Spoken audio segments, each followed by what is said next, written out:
Peraí. Aí, foi. Bom, então vamos para a segunda parte de hoje, com o debate e algumas perguntas. A primeira do professor Vanderlei. O famoso jeitinho brasileiro é resultante dessa ideia de equilíbrio de antagonismo de Gilberto Freire?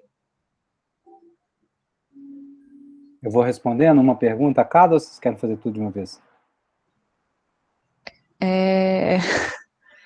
Eu acho que vai por Tá, cada um. uma a uma, né? Uhum. Tá, enfim. Bom, então, ótima questão. Eu não sei se eu sei respondê-la, né? Pelo que eu me lembro, né, essa formulação, claro que não foi inventada, né, a expressão não foi inventada, mas a discussão, do ponto de vista das ciências sociais, que eu conheço, e faz isso de modo mais sistemático, isso vem da obra de outro antropólogo, que é o Roberto da Mata, né? No Carnavais, Malandros e Heróis, que é um livro dele, assim como A Casa e a Rua, né? Algumas dessas publicações em que ele fala exatamente desse jeitinho brasileiro, que seria uma forma, na visão do Roberto da Mata, né? Uma espécie de sobrevivência do brasileiro médio, do cidadão brasileiro médio, frente às dificuldades da sua vida, à falta de amparo do Estado, ao fato de que o Estado, em geral, é um elemento de opressão na sua vida, né? Então, a interpretação que eu conheço do jeitinho brasileiro, que é essa interpretação formulada pelo Roberto da Mata, né, ela não faz alusão direta ao Gilberto Freire, né? Pelo que eu me lembro, tá, Vanderlei? Mas seria bom aí voltar aos livros do Roberto da Mata, que eu acho que é o grande, como eu estou dizendo, né? O grande teórico, por assim dizer, do jeitinho brasileiro, para ver se tem, de fato, alguma referência explícita ao Gilberto Freire. Independentemente disso, né, entendo que os dois, da Mata e Gilberto Freire, estão operando basicamente segundo a mesma lógica. Qual é a lógica? É a lógica do primado da esfera privada em relação à esfera pública, não é isso? Quando você fala assim, o cara ali deu um jeitinho, ele tinha que pagar imposto, mas ele deu um jeitinho, isso é a expressão do jeitinho brasileiro, é assim que a gente utiliza, né? Bom, como que o Roberto da Mata responderia isso? Responderia exatamente afirmando que as relações sociais no Brasil, que a nossa sociabilidade, ela advém principalmente da esfera privada, que é uma esfera marcada pela positividade, né? Nós brasileiros, segundo essa interpretação, nós tendemos a ver o espaço da casa, o espaço das relações pessoais, né, do afeto, como um espaço de positividade, ao passo que o espaço público, a esfera pública, a rua, o mercado de trabalho, o espaço de intervenção do Estado, é vista sempre com muito receio do povo brasileiro, né? Melhor, pelo povo brasileiro, né? Então, esse jeitinho brasileiro, na interpretação do Roberto da Mata, seria uma forma exatamente da esfera privada, né, prevalecer, se sobrepor, impor a sua força original, sua força cultural, frente à esfera pública, né? E isso está em total consonância com a interpretação do Gilberto Freire, né?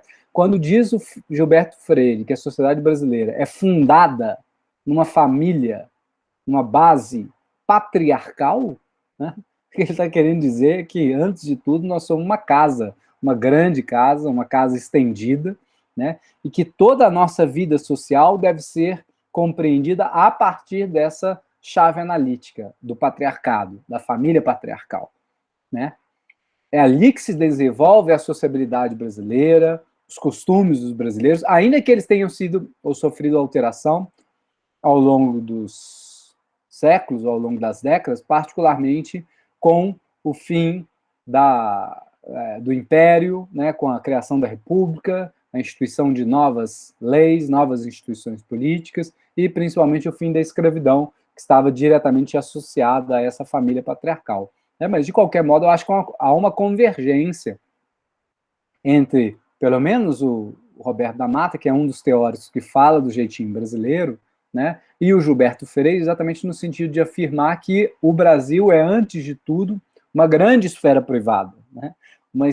É uma sociedade marcada pelas relações privativas, né, pelas relações pessoais, né? Disso advém vários fenômenos da política que são importantes e que o próprio Gilberto Freire menciona, né? O nepotismo, né? A prática de você empregar parentes, familiares, conhecidos em postos da administração pública, né? Recentemente, só que isso foi proibido expressamente por lei no Brasil, o chamado filhotismo, né? Quando um determinado político, uma determinada liderança política passa o bastão, por assim dizer, do governo, do controle, do poder local, a um filho, né? Ou a um parente próximo, né? Nós temos lá o Renan Calheiros, o filho dele, governador do estado de Alagoas, né? Nós temos Jader Barbalho, ex-governador do Pará, acho que o filho dele se tornou governador, enfim, Sarney no Maranhão, a família, né, com a Rosiane Sarney. Nós temos inúmeros casos, né, Tancredo Neves, Aécio Neves, enfim, o filhotismo é também um fenômeno político que evidencia exatamente a preeminência, né, a importância maior da esfera privada frente à ordem pública, à ordem da impessoalidade, né? No Brasil, o que importa são os contatos pessoais, as relações pessoais, né? Ou, não é que importa, importam mais do que numa sociedade tipicamente moderna. E veja só, o Gilberto Freire, ele entendia que não tinha como você anular essa influência da ordem privada sobre a vida nacional, né? Era necessário conciliar com isso. Então, por exemplo, quando se faz lá a Revolução de 30, né, se começa a se criar um conjunto de instituições por oposição à chamada República dos Governadores ou República dos Oligarcas, né? O que o Gilberto Freire, de algum modo, vai entender é que para essa nova ordem social dar certo, né, ela precisava, de algum modo, incorporar os antigos senhores locais e regionais. Não seria possível, né, porque os fatores de estabilização os fatores de estabilização da ordem pública são dados pelos os fatores culturais, sociais, né? Então, a morfologia da sociedade brasileira, né, nessa ótica, ela é bastante pouco afeita ou de difícil harmonização com a ordem pública, democrática, igualitária e impessoal que está prevista no Estado Democrático de Direito. Enfim, estou fazendo essa longa digressão, né, porque a discussão que o Roberto da Mata faz, né, no Carnavais, Malandros, Heróis, no Caso é a Rua, entre outros livros, né, é muito nesse sentido de pensar o quão nós somos capazes de se adequar a essas normas criadas para a Europa, criadas para países com uma outra morfologia social, né? O Gilberto Freire, não sei como que o da Mata, eu nunca estudei muito o da Mata, não, embora seja um cara muito interessante, não tive disposição e tempo para lê-lo, assim, sistematicamente. Mas o Gilberto Freire certamente responderia que a nova ordem social, que é a ordem social moderna, se instituída no Brasil, precisa necessariamente incorporar e não apenas negar os elementos do passado, porque senão ela não consegue se estabilizar.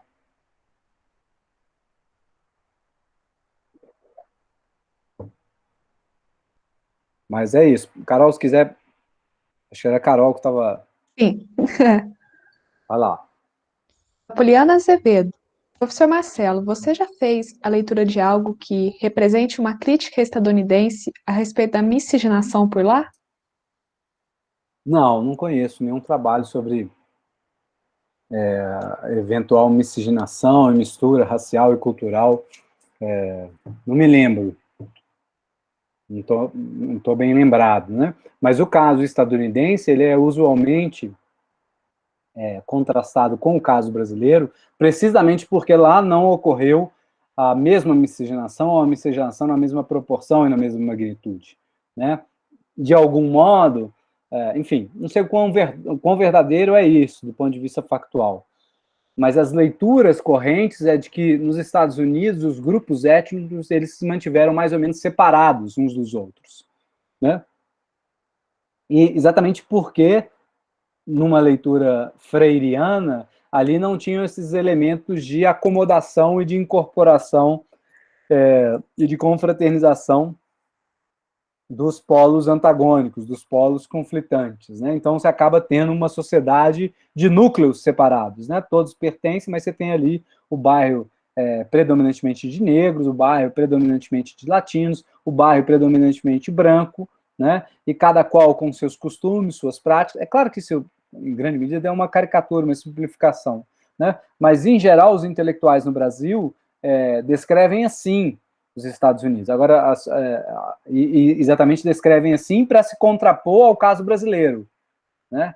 Que seria um caso de interpenetração cultural, de troca cultural e racial muito maior do que ocorreu lá, né? Mesmo no sul, nos estados lá do sul, da lavoura do açúcar, do algodão dos Estados Unidos, né? Isso é muito interessante, pode parecer uma discussão talvez meramente histórica e, enfim, relegada ao passado, mas não é, né? Isso tem implicações diretas, só para ilustrar, né, a importância, não a importância, mas enfim, como que esses autores são convidados a comparecer no tempo presente, né? Me lembro que no início do século XXI, né, nos anos de 2002, alguma coisa assim, quando se começaram a criar aqui no Brasil as cotas para as universidades, as cotas raciais, né, um conjunto de sociólogos e de antropólogos fortemente inspirados pelos textos do Gilberto Freire, vão se colocar contra a criação de cotas raciais, pelo menos especificamente cotas raciais, exatamente a partir da ideia do Gilberto Freire, de que aqui as raças, os grupos étnicos, nunca se mantiveram totalmente numa zona de exclusão e de conflito e de separação, né, mas que se misturam, né, que confraternizam junto, que ocupam espaços, os mesmos espaços, basicamente, né, e mais, né, que pelo processo histórico de formação da sociedade brasileira, nenhum brasileiro hoje pode falar que não é, em alguma medida, negro, que em alguma medida também não é africano, né? Então a ideia é como que você pode reservar vaga nas universidades se todo mundo, como diz o Gilberto Freire, tem raízes, todo brasileiro, né, e brasileira, tem raízes africanas, quer do ponto de vista racial, do ponto de vista do seu código genético, dos seus antepassados, quer, e principalmente, do ponto de vista das suas práticas, da culinária, da comida que você faz na sua casa, né, da sua religiosidade, do modo como nós utilizamos a linguagem, né? O Gilberto Freire vai enumerar um conjunto de exemplos para mostrar exatamente contra os racistas do início do século passado, início do século XX, como o elemento africano foi fundamental e se misturou, mesmo enquanto na condição de dominado, se misturou, né, à cultura brasileira, né? Então, por exemplo, no caso da religiosidade, né, ele diz que é uma das primeiras zonas de confraternização entre brancos e não brancos, né? O catolicismo, como você sabe, foi imposto aos indígenas, né? Tem lá a companhia dos jesuítas, né, fazendo a catequese, que o Gilberto Freire, bastante crítico, né, caracteriza em termos muito negativos, como um processo de degradação dos indígenas, como um processo de aculturação dos povos indígenas, né, da América, e nesse ponto vai ser também seguido pelo Darcy Ribeiro, né? Mas ainda que o catolicismo tenha sido imposto tanto aos indígenas quanto aos africanos, o resultado desse processo não é o catolicismo que vigora em Portugal ou que vigora em outros países como França e Espanha, né? É, diz ele, um catolicismo mais humano, mais íntimo, sincrético, né? Mistura de um conjunto de práticas rituais, né, que não vieram só de Portugal, mas que foram trazidas da África, que se misturaram com certas práticas dos indígenas, né?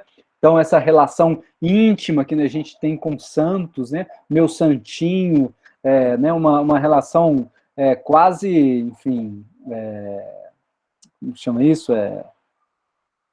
Pouco canônica, uma relação herética com o santo, né? O santo parece uma pessoa que se abraça, né? E não uma relação hierárquica, né? Enfim, de um ente divino ou religioso que se impõe sobre o mortal, né? essa intimidade, essa maior humanidade da religião católica entre nós, né? Esse catolicismo não praticante, como a gente usualmente costuma se declarar, né? É resultado dessa transformação e dessa miscigenação. Então, quando ele fala de miscigenação, lembremos, não está falando apenas em termos raciais, mas particularmente em termos culturais. Tá bom? É Carol, né, que está organizando o debate aí. Sim. Da Maria do Rosário Henrique.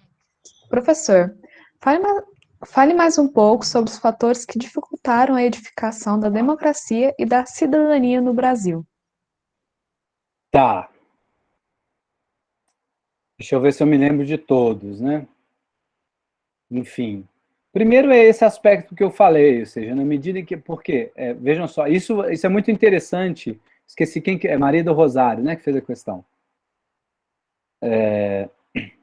Isso é muito interessante porque vai ser um ponto de polêmica entre o Sérgio Buarque de Holanda, que a gente vai estudar semana que vem, e o Gilberto Freire.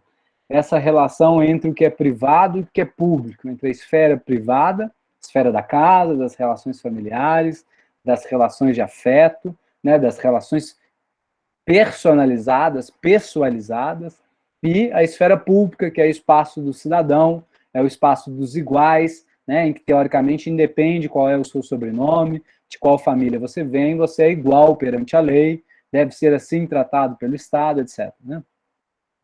O Sérgio Buarque de Holanda, em grande medida, ele vai apresentar essa pessoalidade, essa maior importância, essa maior influência da esfera privada sobre a sociedade brasileira como um obstáculo, o Sérgio Buarque de Holanda, como um obstáculo à formação aqui de uma ordem de cidadãos e uma ordem política democrática. Né? Por quê? Diz o Sérgio Buarque de Holanda. Há uma ruptura entre o plano do público e o plano do privado. Né? Então, enfim, a minha filha não é uma pessoa qualquer para mim, não é uma pessoa estranha, né? Eu não posso ter uma relação impessoal com ela. A relação que se tem entre parentes ou entre familiares ou entre pessoas que têm afeto, né? É uma relação muito específica, é uma relação decorrente dos laços específicos estabelecidos entre esses indivíduos. Né? Bom, quando eu me defronto com um estranho na rua, né? Quando eu me defronto com uma pessoa num debate público, por exemplo, pode ser, por exemplo, sei lá, através das redes sociais, né? Agora não está podendo encontrar ninguém, né? Mas, enfim, se eu vou numa assembleia, por exemplo, de docentes, estou conversando com uma pessoa que eu não conheço, né? O pressuposto da ordem pública é que eu sou capaz de entender, né, que eu devo tratar aquela pessoa, aquele estranho, não como um inimigo, mas como um igual, como alguém que tem o mesmo direito de fala, né, o mesmo direito de ser ouvido, que tem o direito de propor alternativas diferentes das minhas, né, como alguém que vive numa sociedade, numa comunidade comigo, ainda que não seja um ente pessoal e familiar, né. Então, assim, para o Sérgio Buarque de Holanda, esfera pública é uma coisa, esfera privada é outra radicalmente diferente. Bom, ambos concordam que a formação brasileira, a formação histórica da sociedade brasileira, dá mais valor, tem mais influência à esfera privada do que à esfera pública. Tanto o Sérgio Buarque de Holanda quanto o Gilberto Freire. No entanto, o Sérgio Buarque de Holanda vê isso como um problema, né, no sentido que a Maria do Rosário disse, ou seja, é o impedimento para que uma ordem de cidadãos, uma ordem que as pessoas se tratem com impessoalidade, mas com respeito, possa vigorar entre nós. O Gilberto Freire, não. O Gilberto Freire entende, isso é interessante, né? Ele está querendo argumentar ou defender a ideia da possibilidade de um novo modelo de civilização desenvolvido no Brasil. É por isso que ele é um convicto da positividade de ser brasileiro. Né? Para ele, essa especificidade, né, a preeminência da família e da esfera particular, ela não é um problema, ela é um traço da nossa história, né? E isso trouxe coisas interessantes do ponto de vista, por exemplo, das relações entre as raças, né? Aqui as raças entraram menos em conflito, se colocaram numa relação de dominação menos brutal ou cruel do que, por exemplo, nos Estados Unidos da América, na concepção do Gilberto Freire. Não sou eu que estou falando, não. Né? Então, certamente, um dos aspectos que impede é essa preeminência da esfera privada, que favorece muito, né, essas soluções personalizadas da política, essa liderança personalista da política, que vez por outra aparece no cenário nacional, né? Essa expectativa, e aí outro traço, tá, Maria do Rosário? Ele fala que a relação senhor-escravo no Brasil, né, durante quase 4 séculos, embora fosse acomodatícia, né, fosse inclinada à conciliação, é uma relação que nos familiarizou, talvez em demasia, com o autoritarismo, com o mando, né, com a obediência. Ele até disse, uma expressão, uma passagem polêmica do livro, ele diz que entre os senhores, né, e seus filhos, os senhorzinhos, as sinhás, as esposas dos senhores, né, o núcleo familiar branco, se gerou um sadismo, um desejo de produzir sofrimento no outro. Ao passo que entre os escravos, né, se gerou um masoquismo, um desejo de sofrer, um desejo de, mais do que sofrer, um desejo de ser dominado. Né? E ele, de algum modo, sugere que a sociedade brasileira toda, não só os escravos e seus descendentes, mas toda a sociedade brasileira, de algum modo, foi corrompida por essa relação, essa díade, né? Sadismo e masoquismo. De modo que ele, em uma determinada passagem de Casa Grande, ele fala, enfim, não lembro assim, com precisão os termos, mas que a sociedade brasileira está sempre desejando alguém para dominá-la e alguém para oprimi-la. Né? O que explicaria, em parte pelo menos, a recorrência de ditadores, líderes autoritários entre nós. Vejam só, né? É um argumento interessante, obviamente que também polêmico, né?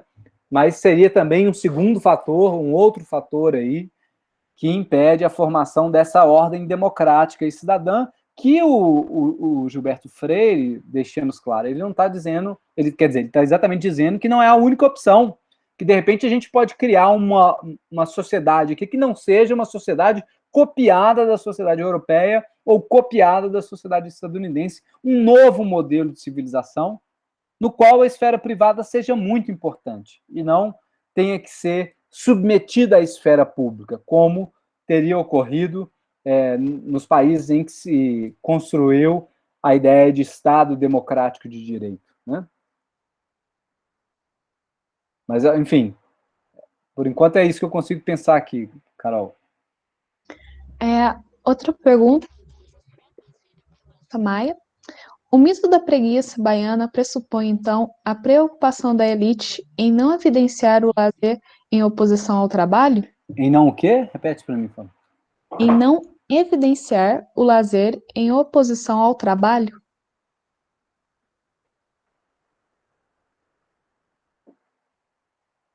Então, na verdade, a ideia, né, ou o mito, como você está chamando, da preguiça, né, inerente, não seria inerente apenas a baianos, né, como você mencionou, mas aos brasileiros. Né? Nessa literatura, nesse campo intelectual, né, que antecede a publicação de Casagrande Senzala, nos anos 20, 10, anos 20, né, paira muito a ideia de que o mestiço, de que o brasileiro, o mestiço seria a expressão do brasileiro médio, né? Ou seja, com um processo aí de intercurso sexual entre negros, indígenas e europeus, portugueses, no final das contas, né, você teria ali uma sociedade de mestiços, né? Você não tem mais nem europeu, nem mais africano puro, nem mais indígena, mas fundamentalmente mestiços, né? Miscigenados. Pairava a ideia de que essas pessoas seriam moralmente, intelectualmente e fisicamente menos aptas do que, sobretudo, os europeus, né, como eu disse. Tem um livro muito legal a esse respeito, que reconstrói esse ambiente do final do século XIX e do início do século XX, em torno do que nós chamamos de racismo científico, ou seja, teorias científicas ou pretensamente científicas que assumiam posições racistas, né, que defendiam a inferioridade do negro em relação ao branco, enfim, que é o livro da Lilian Schwartz, né, que é historiadora e antropóloga, chamado O Espetáculo das Raças, né? Um livro muito interessante, em que ela mostra exatamente esse cenário aí que antecede a publicação de Casagrande Senzala e contra a qual o Gilberto Freire se insurge. Ele está escrevendo contra essas teorias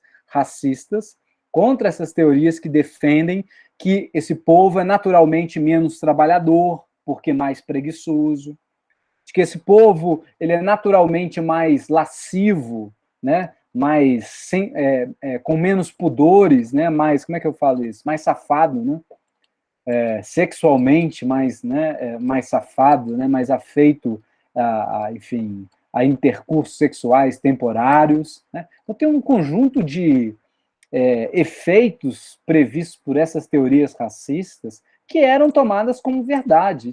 Enfim, hoje a gente está falando do século XXI, há um século atrás, né?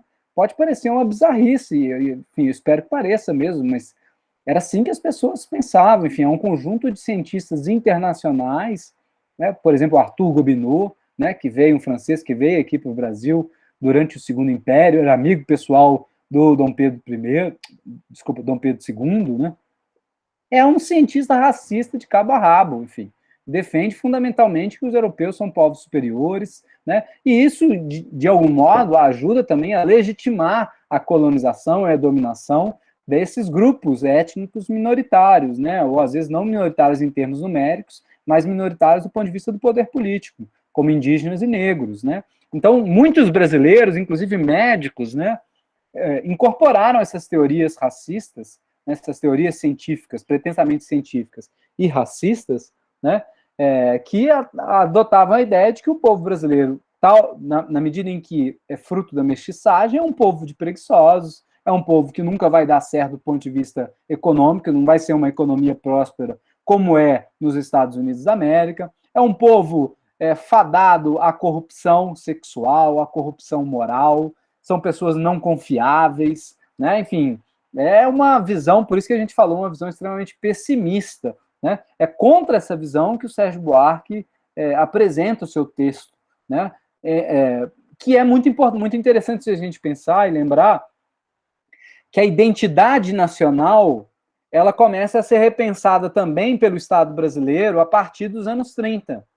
Né? Se a gente for lembrar das propagandas do governo Vargas, tanto do governo provisório, mas particularmente depois do Estado Novo, né, com a criação de um conjunto de ícones e de símbolos nacionais, né, nesse processo de formação da identidade nacional, ou seja, de um sentimento de que todos são brasileiros, né, foi fundamental a utilização de obras como a do Gilberto Freire para exatamente defender a ideia de que ser brasileiro não é um demérito, não é um problema, pelo contrário, é algo cheio de possibilidades e de positividades. A própria ideia do mestiço vai significar depois algo positivo e novo e admirado no mundo, né? Pensem, por exemplo, no samba, né? Como que a figura do mulato e particularmente da mulata vão sendo retrabalhado, né? Sendo ressignificados positivamente. Ora, para que isso ocorresse nos anos 30, nos anos 40, né? E para que a gente passasse, portanto, a não se ver como um povo de doentes, povo preguiçoso e incapaz, né? Foi preciso exatamente essa reconstrução das mentalidades, que se dá também e principalmente, ainda que não exclusivamente, mas principalmente, né, pelo texto de Casagrande Senzala, que rompe com esse determinismo racial, né? Novamente, não que para o Gilberto Freire não existam raças, mas as raças não determinam assim a sociedade de cima para baixo. O processo é mais complexo, né? mais Bom, questões? Querem comentar alguma? Vai lá, Carol.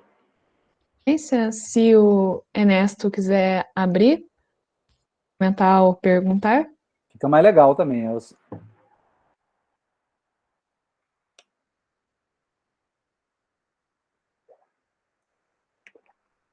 Oi, boa tarde a todos. Boa tarde. Eu queria perguntar sobre a miscigenação, a mistura de raças aqui no Brasil, que parece que se abriu muitas possibilidades para todos. Porém, o que eu vejo aqui, que ainda a élite política, a élite social, a élite que domina é eminentemente branca, não misturada, né? Você vê aqui na universidade, vê em todos os lugares do Brasil, é a mesma situação. Então, eu queria saber dessa opinião. Ótima pergunta. Ernesto, só me curiosidade, você é de onde? Eu sou do Chile. Do Chile, bacana. Seja Eu não tenho bem-vindo nada a aí. ver com ciências sociais, viu? Ah, mas que bom. Eu trabalho com insetos. Ah, que ótimo aí, ó, interessante. Mas, enfim, tentando te responder diretamente, Ernesto, essa sua crítica, né, eu acho muito acertada, né? Essa ideia de que, ainda que tenha tido, de fato, um processo de miscigenação, de mistura entre esses elementos étnicos, culturais, né, isso não significa necessariamente uma situação de, para utilizar uns termos da filosofia política aí, de uma igualdade equitativa de oportunidades, né? Não significa que esses grupos estivessem na mesma condição ou com as mesmas condições e oportunidades, né? Ou de que eles, cada um desses grupos, não enfrentassem problemas específicos, né? Mas o texto do Gilberto Freire, e aí, Ernesto, concordo integralmente com você, mas assim, eu tive que fazer um pouco o papel aqui de tentar incorporar a ideia do Gilberto Freire para expor para todo mundo, né, o que esse autor pensa. E ele pensa, de fato, que o Brasil é, do ponto de vista racial e cultural, uma democracia. Ou seja, uma sociedade bastante, não totalmente, mas bastante igualitária, né? Ele vai dar inúmeros exemplos disso para tentar exatamente evidenciar que esses polos supostamente oprimidos e dominados também conseguiram dar a volta por cima, por assim dizer, e se colocar na cultura, se afirmar culturalmente. Então, eu falei, por exemplo, da religião que nós temos hoje, né, o catolicismo, na interpretação do Gilberto Freire, é fruto exatamente dessa ação colonizadora, ativa do negro, que trouxe ritos, entidades religiosas das religiões africanas e criaram aqui, além de religiões específicas, né, como a Umbanda, né, o Candomblé, transformaram também o próprio catolicismo professado pelos brancos no país, né? Ele dá vários outros exemplos, né? Por exemplo, a questão da linguagem. Eu, no texto aí, no roteiro, na parte que eu não falei, eu dou esses exemplos e falo um pouquinho sobre partes específicas do texto Casa Grande e Senzala, né? Mas, de qualquer modo, ele fala, por exemplo, a partir da linguagem. Como que a linguagem, o modo como falamos, é resultado dessa miscigenação e de uma certa igualdade de oportunidades entre essas três raças, né? Ele fala que no português clássico, no português lusitano, né, e pela própria posição política e social, né, o colonizador diz: faça-me, né, diga-me, né? É uma fala, diz ele, é uma linguagem mais impositiva, é uma linguagem mais assertiva e antipática, de ordem, né?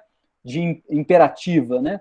Ao passo que, diz ele, na medida em que ele vai tentando provar isso através dos documentos que ele estudou, as cartas, né? Os diários pessoais, que vai vigorar não é o faça-me e o diga-me, não é essa linguagem de ordem, não é o português, né? Porque, enfim, as línguas indígenas, o tupi-guarani, as demais línguas vão se tornar um vestígio, vão quase desaparecer ou desaparecer.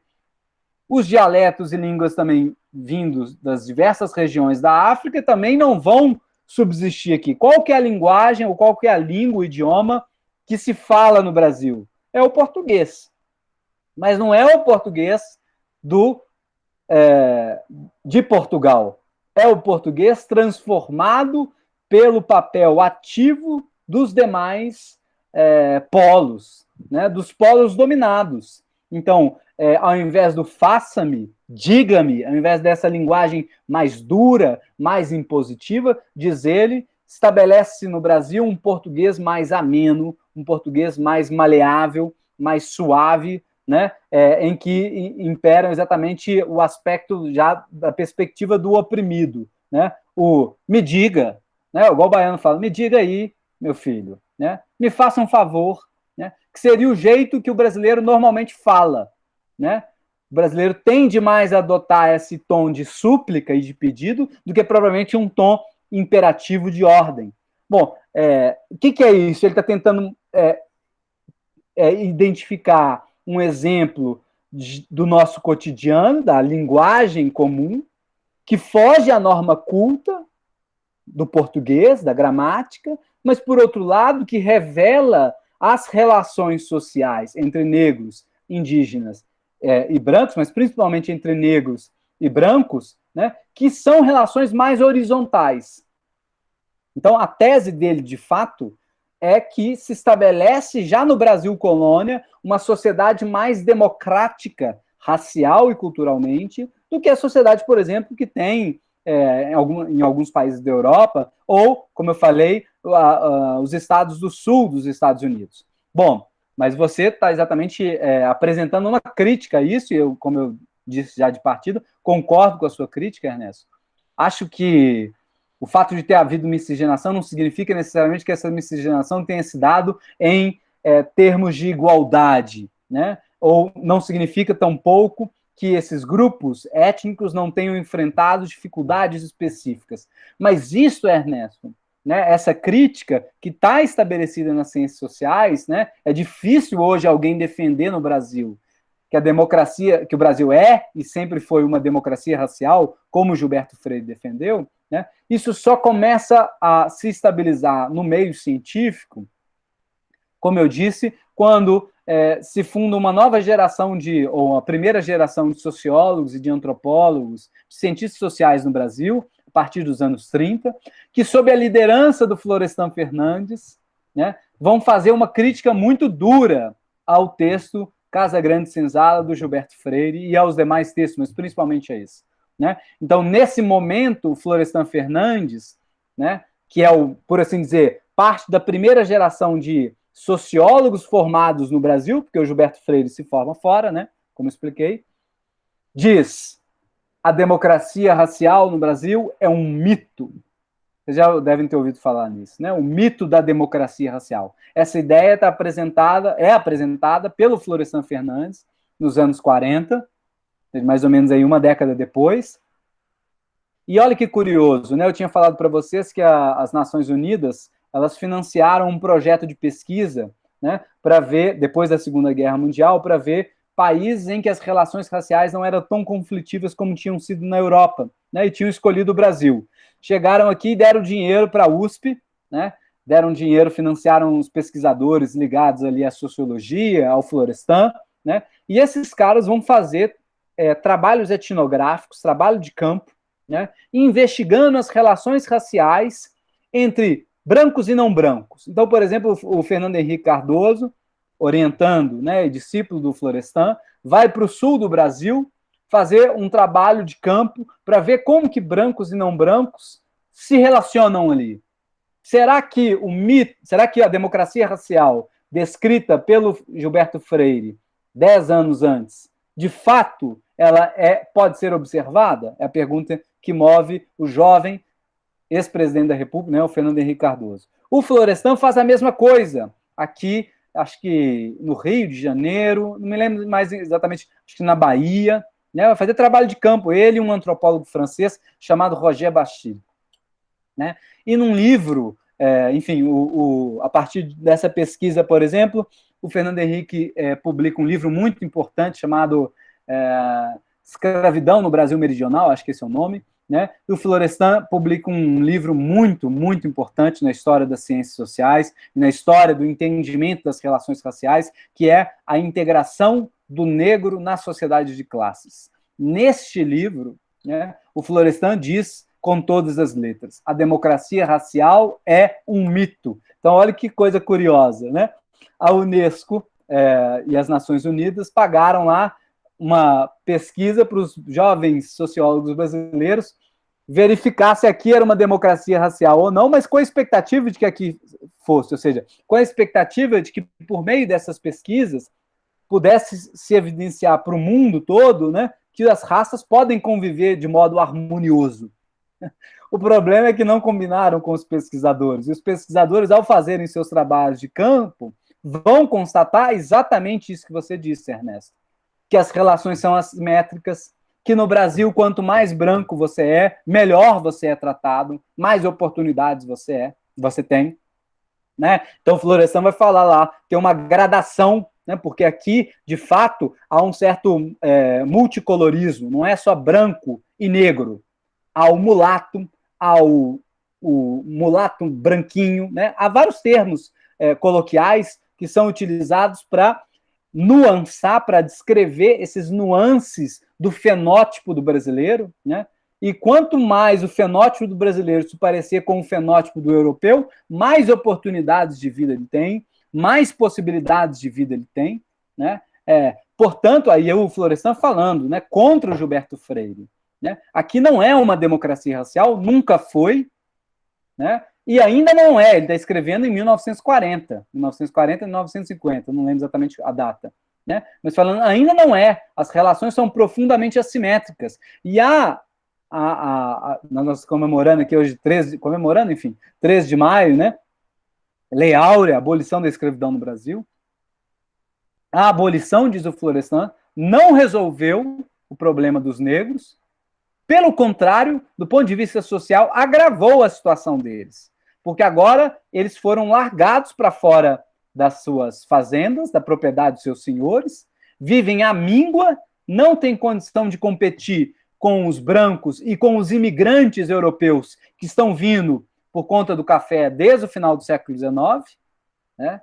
E vão ser cada vez mais marginalizados, né? Então, essa sociedade moderna que vai se formando é uma sociedade extremamente racista, ainda que não explicitamente racista, né? Diferente dos Estados Unidos. Nos Estados Unidos você tem lá a formação da Ku Klux Klan, né? Você tem a formação de guetos, de bairros quase que exclusivamente para negros, escolas para brancos, escolas para negros, né? São leis que vigoraram, leis explicitamente racistas que vigoraram nos Estados Unidos da América. No Brasil você não tem provavelmente uma legislação desse tipo, no entanto, você não tem uma sociedade democrática do ponto de vista racial, né? Então, assim, é só depois, a partir dos anos 40, dos anos 50, que essa ideia do Gilberto Freire, de que as raças aqui constituíram uma sociedade mais harmônica, mais igualitária, democrática, que essa ideia cai por terra, né? Mas ainda assim não cai totalmente, né? Ainda há muita gente, eu acho, que vocês já devem ter ouvido falar, no debate sobre as cotas que eu mencionei, isso foi revivido, né? A ideia de que aqui é uma sociedade da confraternização. Eu me lembro, por exemplo, teve um livro que saiu por ocasião das cotas, né, que vários desses artigos mencionavam, inclusive, o Gilberto Freire e sua obra, né? Tinha um livro que o cara falava exatamente, enfim, ele era favorável a cotas sociais, mas era contrário às cotas raciais, né? Porque ele dizia algo do tipo, né? Aqui no Brasil, você vai no botequim e tá lá uma mesa, tem um branco e tem um negro tomando cerveja juntos.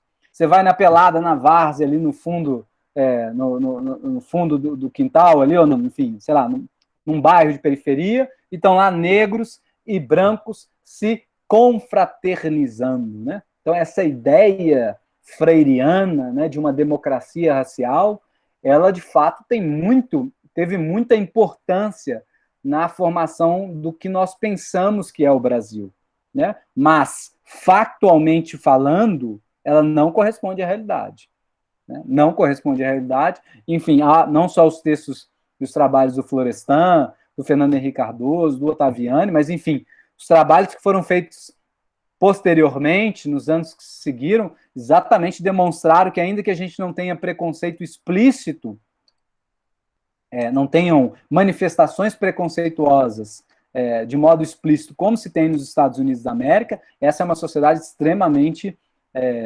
racista, né? Só que as relações raciais se dão sob outras bases, né? Enfim, não sei se eu respondi a questão.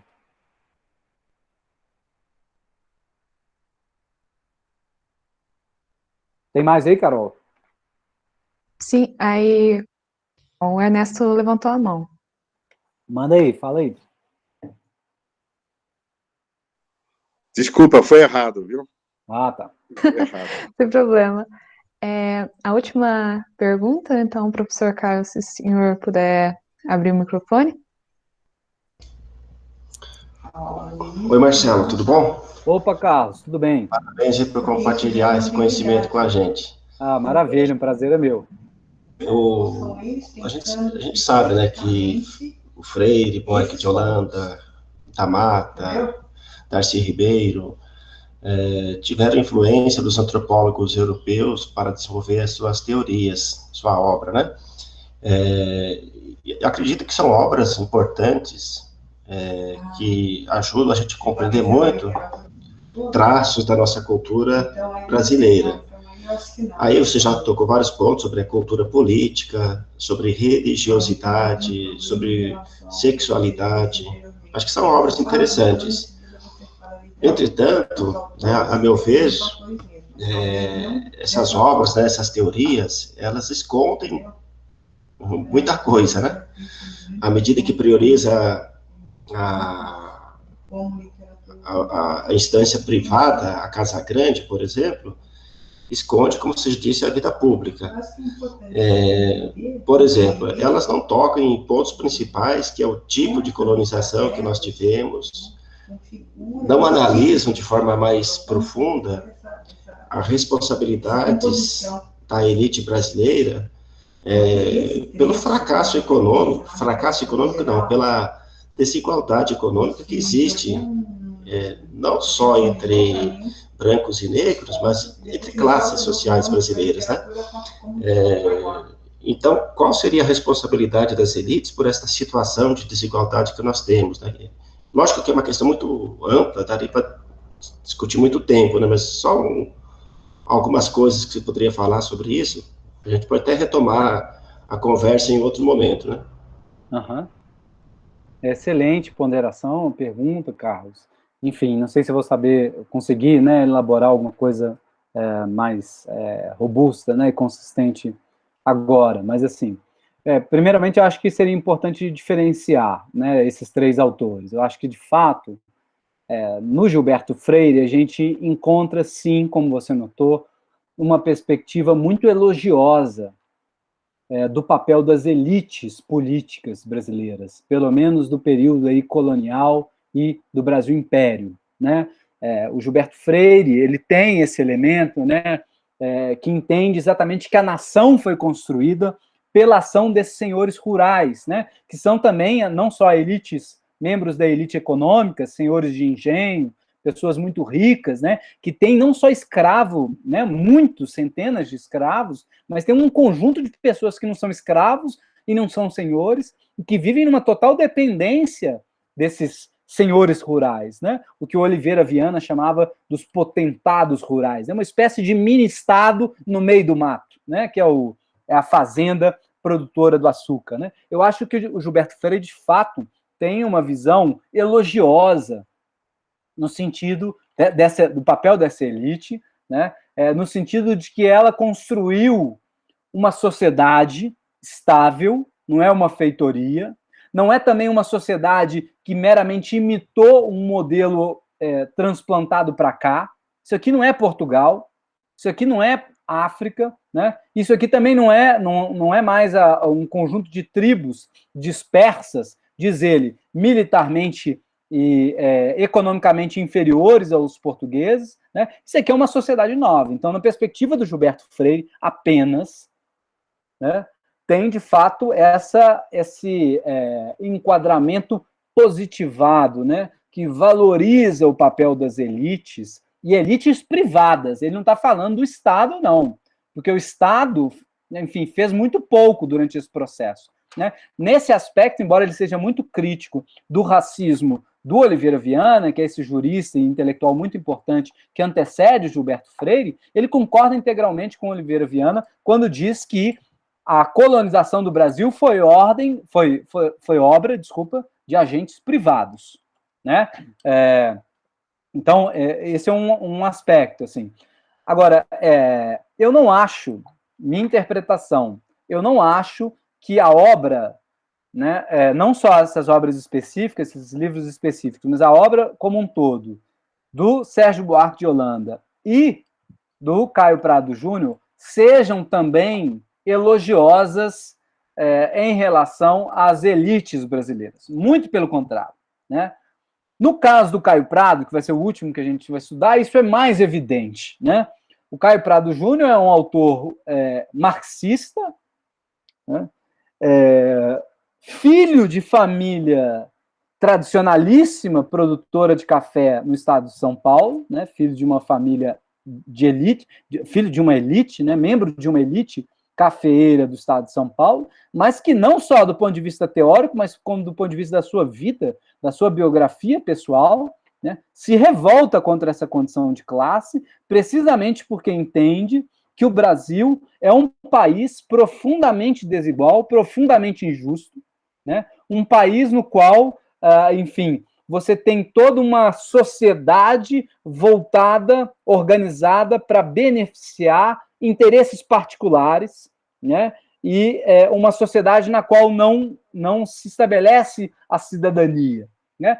Como horizonte normativo máximo, Caio Prado Júnior tem uma sociedade socialista, mas diz ele, aqui nem uma sociedade propriamente capitalista nós temos. Isso aqui é pior do que o capitalismo. Não é feudalismo, porque já nascemos, diz o Caio Prado, no meio da globalização, da expansão do capital mundo afora, por meio das grandes navegações, mas também não é mais feudalismo. Não é, melhor dizendo, não é tipicamente feudal, mas também não é tipicamente capitalista, né? E mesmo depois do processo de independência, né, basicamente o que você tem uma massa de pessoas, um volume gigantesco de pessoas que vivem à margem de qualquer vida mais estável, economicamente, moralmente e politicamente falando, né? Então, o Caio Prado Júnior, não só no Formação do Brasil Contemporâneo, né, ele tem uma perspectiva, não só nessa obra, mas nos seus livros também posteriores, a Revolução Brasileira, a Questão Agrária, enfim, vários outros, ele sempre tem uma perspectiva muito crítica, muito de apontar os erros, né, de apontar o privatismo, o imediatismo, da elite brasileira, que não é também, ou não se configura provavelmente como uma burguesia nos termos europeus, né? Então, dito isso, eu acho que assim, nós teríamos aí dois polos opostos, se é possível fazer isso, pelo menos sobre esse aspecto, sobre o aspecto da orientação política, né? De um lado, uma perspectiva mais conservadora e de valorização do papel civilizador das elites, Gilberto Freire, ainda que, parênteses, né, reconheça que os africanos tenham sido decisivos nesse processo de civilização do Brasil, mas teríamos, de um lado, uma perspectiva mais conservadora e elitista, e do outro lado, o extremo oposto do espectro político, temos um cara que é um socialista, alguém preocupado em organizar, em mobilizar as massas, o povo pobre, as classes baixas, né, para transformar essa sociedade no sentido de promover a igualdade, de promover a justiça, de promover os direitos, né? É o Caio Prado Júnior.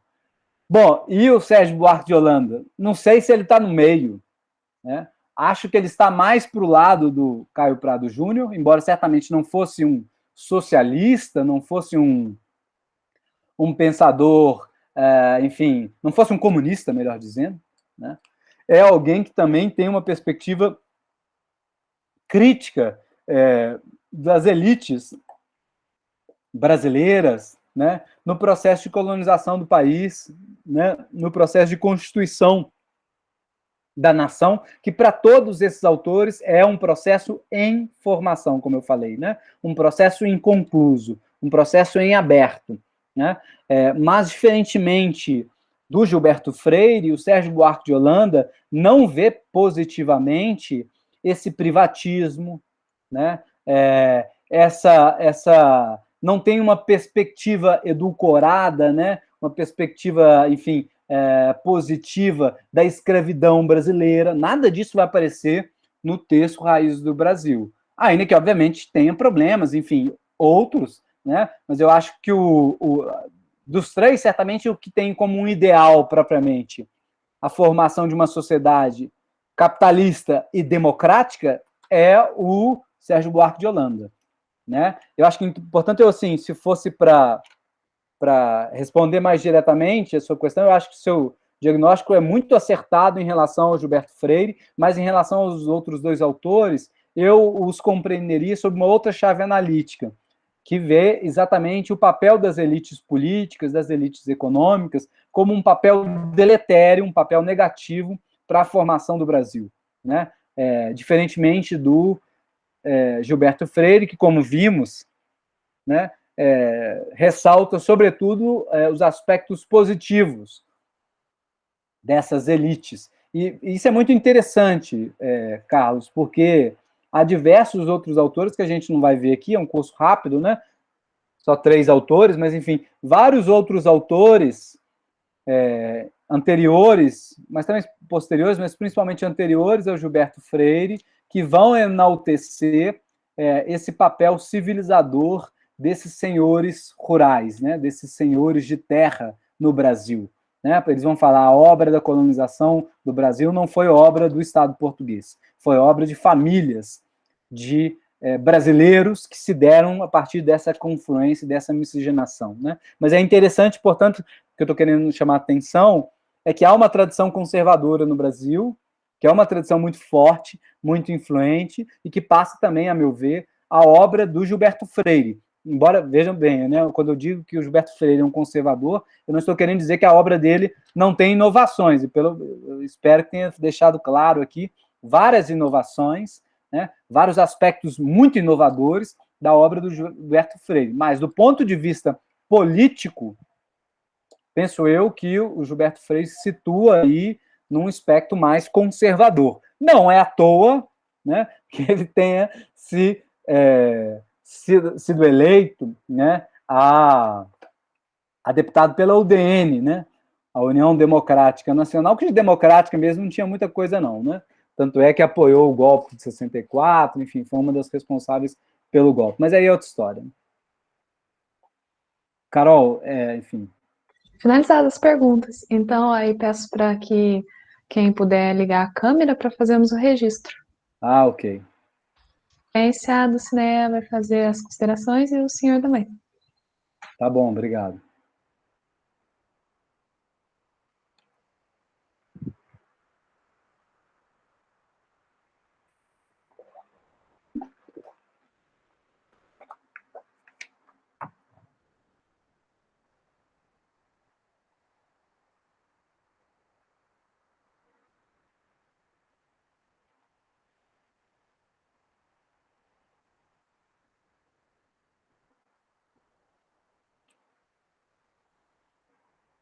Certinho. Maravilha. Professor Marcelo, nós queremos te agradecer aí, né, pelas contribuições, por nos trazer várias provocações, voltando aos estudos clássicos, né, e principalmente hoje foi referente ao Gilberto Freire. Então, agradecer, né, as suas colaborações, né, para a gente poder pensar o contexto atual. E agradecer a participação de todos e todas aqui conosco, e dizer que semana que vem nós estaremos novamente, né, com o professor Marcelo, falando sobre Sérgio Buarque de Holanda, Raízes do Brasil. Não é isso, professor Marcelo? É isso. Né? Quinta-feira, no mesmo bate-horário, né? No mesmo bate-canal, a gente fala do Raízes do Brasil. Eu que agradeço aí pela oportunidade, viu? Enfim, espero que a exposição não tenha sido muito confusa, né? Como eu expliquei para o Vanderlei, não sou provavelmente especialista nisso, e estou preparando esses roteiros para esse curso, mas, enfim, é a primeira versão, então tem muita coisa para ser corrigida, né? Mas eu espero que a gente tenha mais versões desse curso aí nos próximos semestres, e aí a gente pode ir sempre melhorando, né? Nossa, muito bom. O professor Vanderlei está com problema de internet, né? Ah, eu vi pelo chat. Então, ele não pôde finalizar conosco. Sem problema. Então, boa tarde e obrigada, professor. Até Abraço. semana que vem. Um abraço.